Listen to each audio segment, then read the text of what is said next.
سوال میرے بھائیوں ایک پرچے میں ہم کو دیا گیا ہے کہ علماء لوگ جو داڑھی کٹاتے ہیں ان کا کیا حکم ہے۔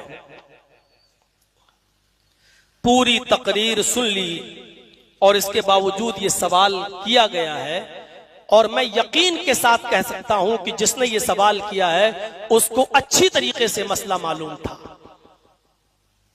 وہ یہ مسئلہ جانتا بھی تھا، اور ایک نہیں سارے علماء اس مسئلے کو بتا بھی چکے ہیں، لیکن پھر بھی ہوتا ہے کچھ لوگوں کو کوریدنے کی عادت، کچھ لوگوں کو چھیڑنے کی عادت۔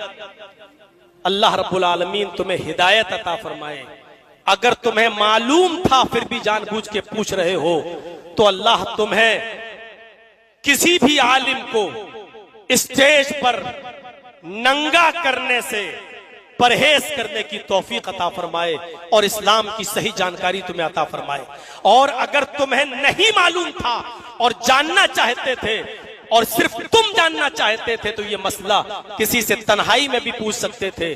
ہم سے بھی بڑے بڑے عالم اس سرزمین پر آئے ہیں، معراج ربانی جیسی شخصیت، سرفراز فیضی جیسی شخصیت، غفار ڈاکٹر غفار سلفی جیسی شخصیت، ہم تو ان تینوں کے بعد چوتھے نمبر کی حیثیت رکھتے ہیں، اور آپ یہ سوال اس سے پوچھ رہے ہو جو علم میں سب سے زیادہ یتیم، جو علم میں سب سے زیادہ غریب، جو علم میں سب سے زیادہ کمزور، جو علم میں سب سے زیادہ بے بس، جو علم میں سب سے زیادہ لاچار، جو علم میں سب سے زیادہ کمزور، اور آپ اس سے یہ سوال کر رہے ہیں۔ آپ کو یہ سوال اس سے کرنا چاہیے تھا جو علم میں کے پہاڑ تھے، جو علم کے سمندر تھے، جو علم کے ستون تھے، جو علم کے پہاڑ تھے، لیکن افسوس ہے کہ آپ نے یہ سوال ان سے نہیں کیا۔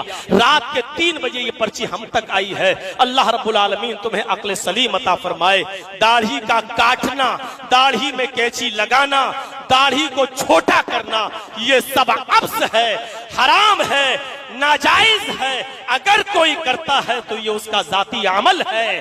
میرے بھائیوں دعا کیجئے کہ اللہ رب العالمین ہم سب کو کتاب و سنت کے مطابق داڑھی رکھنے کی بھی توفیق عطا فرمائے، پورے اسلام پر چلنے کی توفیق عطا فرمائے، اور اتنا ہی دیندار اور دین کے شوقین ہو تو اللہ رب العالمین ہمیں یہ جلسے بھی دین کے مطابق کرنے کی توفیق عطا فرمائے، جو رات کے 3 بجے تک کرنا بھی صحیح نہیں ہے، رات کے 2 بجے تک کرنا بھی جائز نہیں ہے، کیونکہ اب ہم سو جائیں گے اور فجر سے غائب ہو جائیں گے۔ میرے بھائیوں یہ 2 گھنٹے کی تقریریں کرنا بھی جائز نہیں ہے، کیونکہ اللہ کے رسول صلی اللہ علیہ وسلم کی زندگی کی سب سے لمبی تقریر، سب سے لمبا خطبہ حجۃ الوداع کا خطبہ تھا، جو صرف 15 منٹ سے زیادہ کا نہیں تھا۔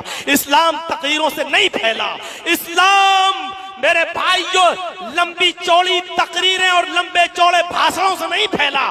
اسلام پھیلا ہے تو اعلیٰ اخلاق سے پھیلا ہے، اسلام پھیلا ہے تو اعلیٰ کردار سے پھیلا ہے، اسلام پھیلا ہے تو تربیت سے پھیلا ہے۔ اللہ رب العالمین یہ تربیت ہمارے اور آپ کے اندر بھی پیدا فرمائے، اور ہمیں اور آپ کو بھی علماء کی عزت کرنے کی توفیق عطا فرمائے۔ میرے بھائیوں اگر کسی کے اندر کوئی برائی دیکھو تو اس کو تنہائی میں سمجھانے کی کوشش کرو۔ اللہ رب العالمین بھرے مجمع میں ہمیں کسی کو بھی ننگا کرنے سے میرے بھائیوں بچنے کی توفیق عطا فرمائے، اور کسی کو ننگا کرنے سے ہم محفوظ رہیں اور کسی کی عیب پوشی نہ کریں۔ اللہ رب العالمین ہم کو ایسا بنا دے۔ یہی چند کلمات کے بعد ہم آپ سے رخصت ہوتے ہیں، یہ اس دعا کے بعد کہ آپ اور ہم سب کو اس دنیا سے جانا ہے، رخصت ہونا ہے۔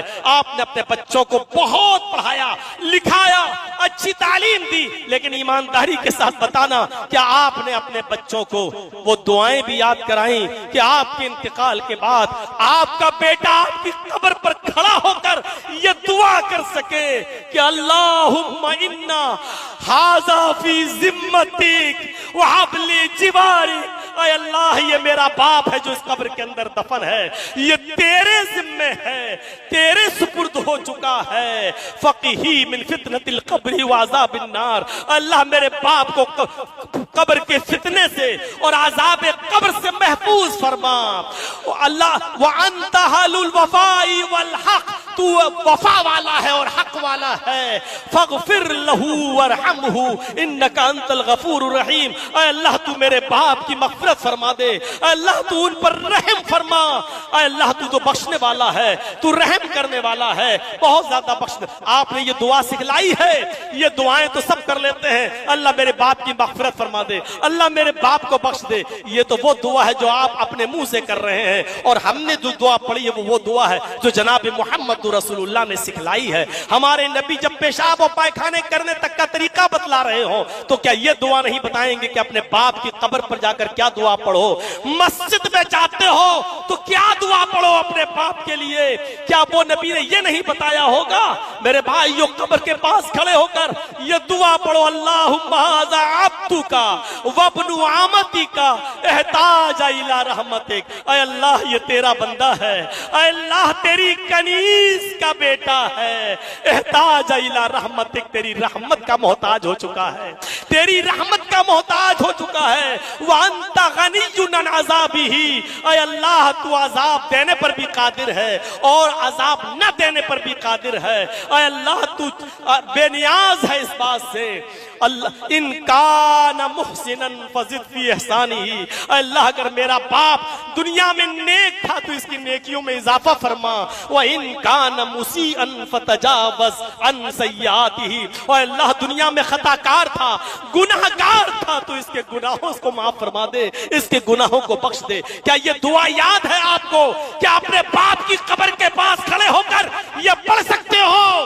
کیا یہ دعا دے سکتے ہو اپنے باپ کو؟ وہ باپ جس نے دنیا میں تمہارے لیے بلڈنگ کھڑی کر دی, دنیا میں تمہیں اچھا بزنس مین بنا دیا, ڈاکٹر بنا دیا, ایک اچھا سمجھدار انسان بنا دیا, بیوی شادی کر کے بیوی اور بچوں والا بنا دیا. کیا آپ اپنے باپ کی مغفرت کے لیے دعائیں بھی آپ نہیں کر سکتے ہو؟ کیا یہ دعا اپنے باپ کے لیے نہیں کر سکتے ہو؟ اللہم اغفر لہ وارحمہ وعافہ واعف عنہ وان اکرم نزلہ ووسع مدخلہ. دعا کے لفظوں پر غور کرو, ترجمے پر غور کرو. اللہم اغفر لہ, اللہ مغفرت فرما دے میرے باپ کی, ان پر رحم فرما, ورحمہ وعافہ, ان کو عافیت عطا فرما, واعف عنہ, اور ان کے گناہوں سے درگزر فرما, واکرم نزلہ, ان کی بہترین مہمان نوازی فرما, ووسع مدخلہ, اللہ ان کی قبر کو کشادہ کر دے, اللہ قبر کو چوڑا کر دے, اللہ قبر کو کشادہ کر دے. وَاغْسِلْهُ بِالْمَاءِ وَالثَّلْجِ وَالْبَرَدِ, اللہ میرے باپ کے گناہوں کو پانی سے, برف سے اور اولوں سے دھل دے. وَنَقِّهِ مِنَ الْخَطَايَا كَمَا نَقَّيْتَ الثَّوْبَ الْأَبْيَضَ مِنَ الدَّنَسِ, اے اللہ میرے ماں باپ کی خطاؤں کو ایسے پاک و صاف کر دے جیسے سفید کپڑا دھلنے کے بعد صاف ہو جاتا ہے, ستھرا ہو جاتا ہے اور میل و کچیل باقی نہیں رہتا. وَأَبْدِلْهُ دَارًا خَيْرًا مِنْ دَارِهِ, اے اللہ ان کو وہ گھر عطا فرما جو دنیا میں ان کے گھر سے بہتر ہو. وَأَهْلًا خَيْرًا مِنْ أَهْلِهِ, وہ اہل و عیال عطا فرما جو دنیا کے اہل و عیال سے بہتر ہو. وَزَوْجًا خَيْرًا مِنْ زَوْجِهِ, وہ بیوی عطا فرما جو دنیا کی بیوی سے بہتر ہو. وَأَدْخِلْهُ الْجَنَّةَ, جنت کے اندر ان کو داخل فرما. وَأَعِذْهُ مِنْ عَذَابِ الْقَبْرِ وَعَذَابِ النَّارِ, اے اللہ ان کو قبر کے عذاب اور جہنم کے عذاب سے بچا لے. کیا اتنی بھی دعا نہیں کر سکتے ہو اپنے ماں باپ کے لیے؟ کیا یہ یاد نہیں کر سکتے ہو؟ اتنی لمبی, اس سے تو زیادہ لمبی لمبی پوئمیں ہمارے اسکولوں میں اور کالجوں میں ہمارے بچوں کو یاد کرا دی جاتی ہے انگلش میں. کیا ہم عربی میں یہ دعائیں بھی یاد نہیں کر سکتے ہیں؟ اور اگر یہ دعا بھی اپنے ماں باپ کے لیے نہ کر سکو تو پھر لائق بیٹے نہیں رہے ہو. نالائق ہے وہ بیٹا جو اپنے باپ کے لیے اتنی دعائیں بھی نہ کر سکے, اور یہ دعائیں بھی اپنے ماں باپ کی قبر پر جا کر یا کہیں بھی رہ کر اپنے ماں باپ کے لیے یہ دعا بھی نہ کر سکے, تو اپنے ماں باپ کے لیے وہ اور کیا کرے گا؟ اللہ تعالیٰ ہم سب کو اپنے ماں باپ کا صالح بیٹا بنا دے اور ان کے لیے دعائیں مغفرت کرنے والا بنا دے. اور اللہ جو اولاد اپنے والدین کی دعائیں